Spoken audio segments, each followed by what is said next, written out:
Well, hello Internet. Welcome back to our Omnifactory server. I want to show you guys what we've been up to. I think last time I showed most of our base after we had kind of started rebuilding after relaunching the server, and we upgraded the server again. So we are now on Omnifactory 1.2.2.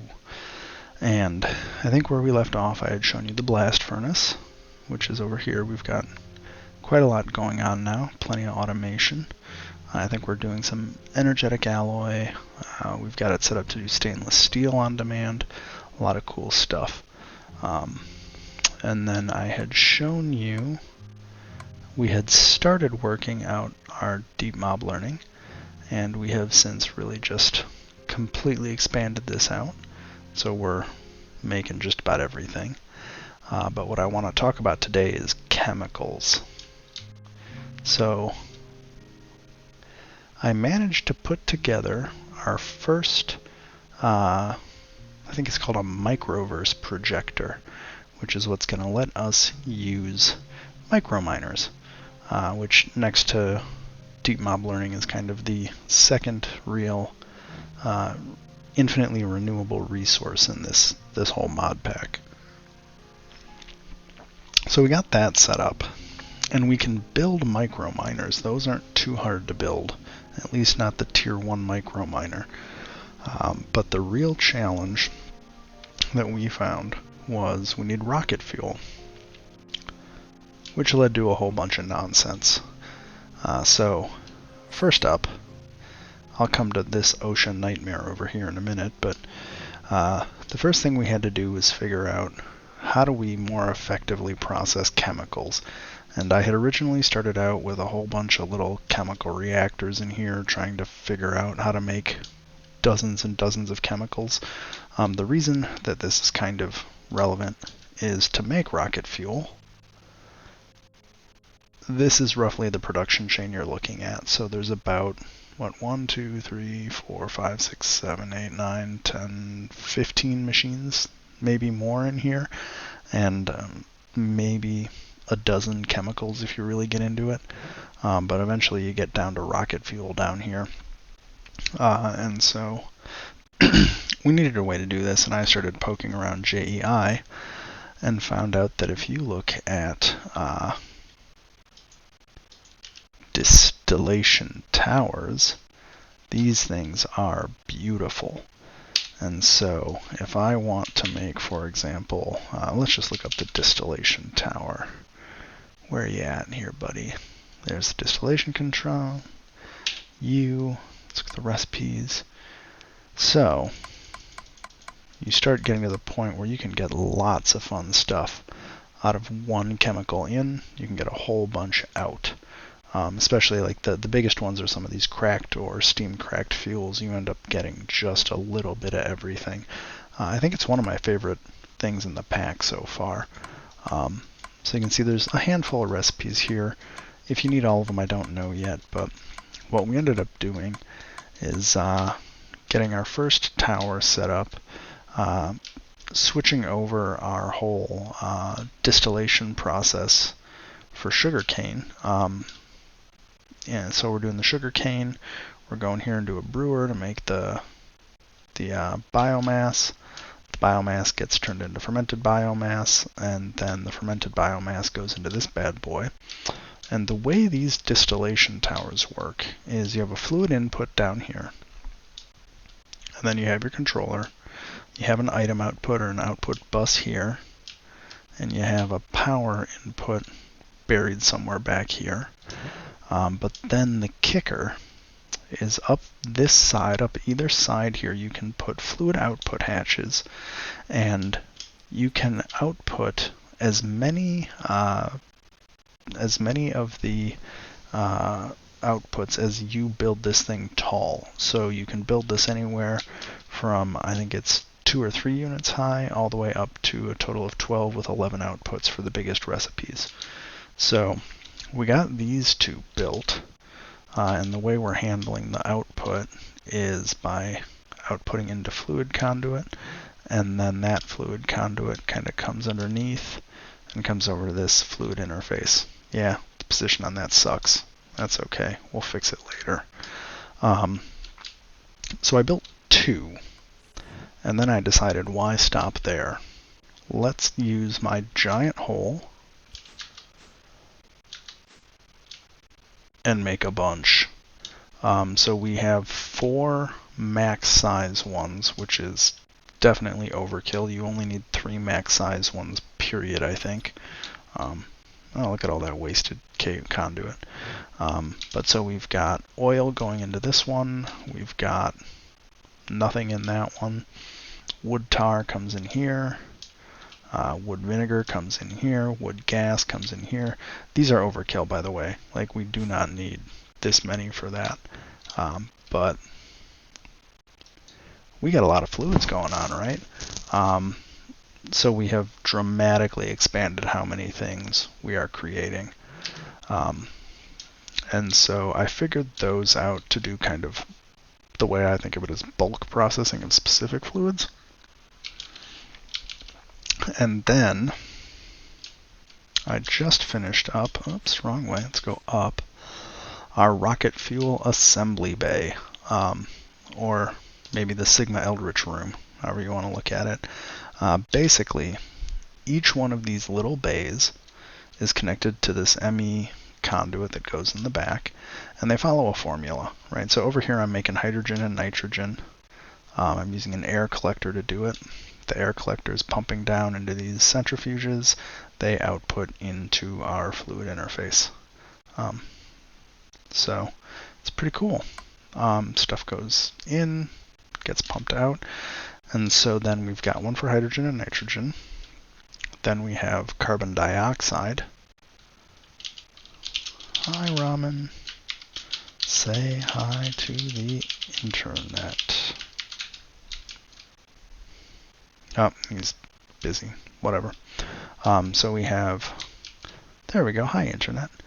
Carbon dioxide, chlorine, hypochlorous acid, ammonia, lots of ammonia. Oh, sodium hydroxide dust. It looks like Ramen is joining in on the fun. Sodium dust. Oh, he's expanding it. Look at this. I love it. I start a pattern and Ramen just runs with it. And then we've got dimethylamine, dinitrogen tetroxide. What do we got here? Chloramine. 1,1.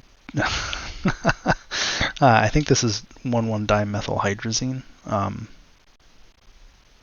Let's give you the right name, just so that I'm not a complete jerk. It is 1,1-dimethylhydrazine. Yeah, awesome, I got it right. And then finally, rocket fuel, which is apparently out of, yeah, the dimethylhydrazine. So we're making it, it's eating it as fast as it can. The idea behind these bays is each one has a CEF attached via a P2P energy tunnel. If you're wondering why this conduit or this cable is here instead of the conduit, you have to attach these non-full blocks to the cable. So you can see the ME conduit attaches to a full-size interface block nicely. It doesn't attach nicely to that, so I just threw a piece of cable in there. And so then, anyway, we have the power going to the CEF. We've got an overkill bit of cable there in the machine. And then we have the fluids that are the inputs and some cable, or some conduit, the machine, some conduit, another ME interface, and this all ties in, so kind of input, process, output. And the design I came up with here has a few reasons. One is it's expandable. So if I come over to ammonia, you can see up here I can have one input, one ME interface, shift it back, put your fluid conduits in there, and you're good to go. I think that ME is just a wasted ME cable, or ME conduit, but you have 3 there instead of just the 1, and you can kind of play with this space to put as much in here as you need. The reason for that is so that we can expand this as we need to kind of balance load. The other nice thing is you'll see these guys, we turned them off. We just took out a piece of cable and we turned off a couple of them because it turns out we want to control chlorine, and hypochlorous acid we can get back, but we can turn it back on real quick. So, just kind of setting up this nice space so we have vertical space to build in. We have a little extra room on the sides to play with. Oh, look, even more deep mob learning. We may have gone overboard.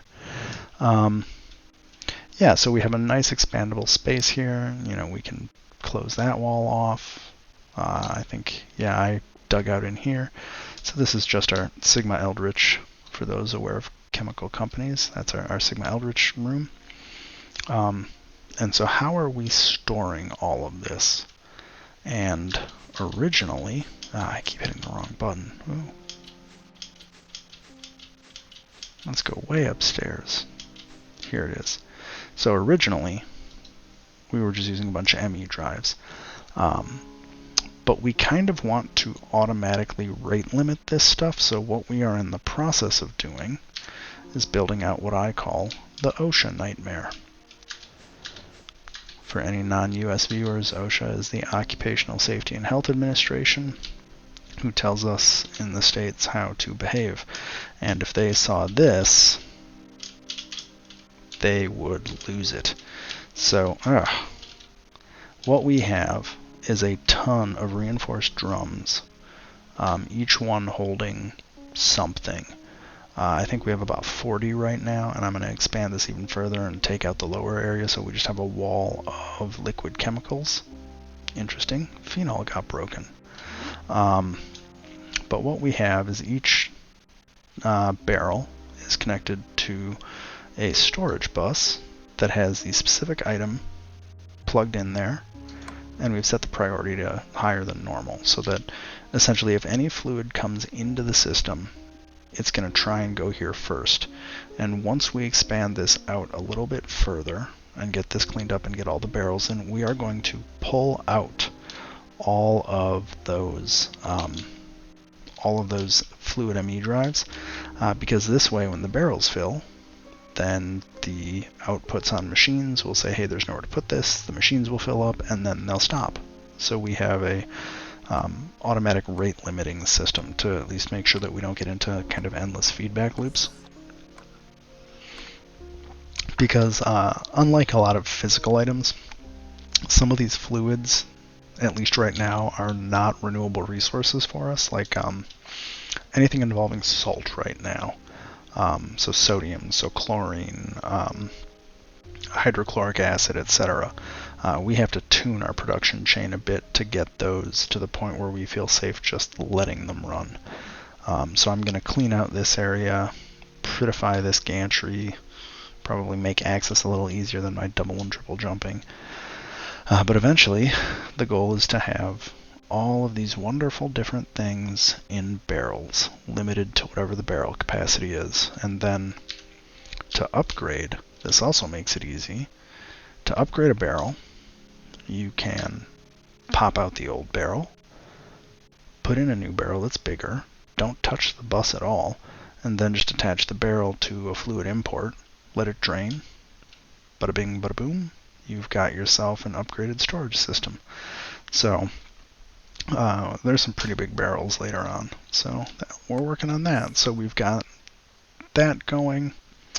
I will say this whole chemical bay that I ended up landing on, this is, I think, the 4th iteration of kind of looking at the rocket fuel production chain and trying to come up with a sane way, both for myself and for everyone else on the server, to kind of manage this. So this is what we landed on for now. Who knows, maybe I'll tear the whole thing apart and rebuild it again. That said, I think Rit, one of the other players on our server, has also been building something pretty cool. So I want to show that off, because if we have rocket fuel, we can also start building rockets. So we have our subway that he decided to convert part of the subway into our launch pad. So we have the tiniest launch pad. It looks like he's getting pretty close to being able to launch a rocket here. And if I pop over to give some idea of where this is, it's right next to our garden and right next to the future atrium that I've kind of stopped building. But you can see that we've been, just keeping going in the same office building. We're kind of tending to build down now because we can build as much space as we need when we need to. Turn creative off so I don't mess up. So yeah, it's things are starting to come together from a quest book perspective. We are, well, we finished the beginning, and I think we are almost done with the early game. So that's exciting. We got sodium hydroxide, fun, and acetic acid. Don't mind if I do. Ethanone. Acetic acid and sulfuric acid. Ooh, God, that sounds like a horrible chemical. Hey. Oh, it looks like somebody's been working on these extended crafting tables. I hate those things, so I'm glad someone else is doing it. Yeah. Let's see. Let's just go upstairs and show you guys the other thing that Ramen and Rit have been working on. Trying to theme each floor a little differently now, too. So our ad hoc crafting is still pretty much what it looks like. We've mostly switched over at this point to massive amounts of auto crafting. As you can see, we just have the whole kit and kabang going over here with monitors and molecular assemblers and crafting storage, and then, oh God, what just happened? A whole nother row back here of molecular assemblers. So we've got our inscribers all automated. We've got a resonator automated to some degree, and then we have a whole bunch of things for our essentially for computer parts, as I think of them. We've set them up now so that we have ME level emitters that are controlling inputs to keep all of our computer parts at certain stock levels. So basically the way this works is, so if we want to make an SMD resistor, we need polyethylene, we need electrum wire and carbon dust. And so this is set up where if I click on that, we want to keep a stock of 1,000 SMD resistors at all times. It's going to basically, if we drop below, turn the redstone signal on to tell this to put things in. Or actually, maybe it's to extract things. Yeah, it's to extract. So we have unlimited inputs coming in the top. And then if we ever drop below the stock level, it just starts pulling it out. And then the machine will fill back up. And it'll craft up to the max stack again. And so like SMD resistors, SMD transistors, normal transistors, lots of processing arrays. So this is how we have decided to handle circuits pretty much, by just overproducing the crap out of them, because it's just too much of a hassle to try and do it any other way. And then these are all MV machines with interfaces on them, just pumping patterns in. Just pumping patterns in and pulling items out. So it's pretty cool. We've got just a whole bunch of stuff in our ME now, so that we can, we're pretty much taking the approach of anything we need to make now. If you make more than 2 or 3 of it, just auto craft it, or build a recipe and auto craft it. And our storage is working pretty well. We're doing pretty good. I added tiny and small dust storage in the basement. So I think the next big steps for us are going to be going to the moon, getting microminers going, continuing the chemicals, and I think once we get to the tier 2 microminer, we're really going to look at pushing into HV power. And the reason for that is if I go to the microminer and I find the tier 2 microminer, this guy can pump out 3 stacks of scheelite, 3 stacks of tungstate, and some other fun stuff. But these 6 stacks here turn into, I think, 36 stacks of stainless steel. Because I think each of these is going to give us at least 1 manganese. And so if you have iron and you have chrome and you have nickel and you have manganese, you get stainless steel. And so that's just a lot of fun stuff to get out of here. And like bauxite, I think, is aluminum, copper, whatever. Niobium, like really cool stuff here. Yeah, we're probably not going to get to that soon. I think the tier 1 microminer isn't quite as exciting. Iron, tin, redstone, rutile. Rutile, I think, is important. Nickel, that's good. Uranite, uranite's okay. Galena. Salt, oh, salt's good. We need salt. Don't know if we have dilithium in anything yet. But also moon turf is useful for some stuff. And then there's a couple other options here to get some interesting stuff like phosphor. So, you know, just some nice, more renewable resources. So let's see, I think that's the last main thing. The only other side project is at some point out here I'm going to start building us a fun art installation, and I'm not going to say more than that right now, but we're going to turn this into something a little more interesting than just a fountain and some trees. So hope this has been educational or interesting, or at least a way to pass your time during quarantine. So thank you, Internet, and have a good night.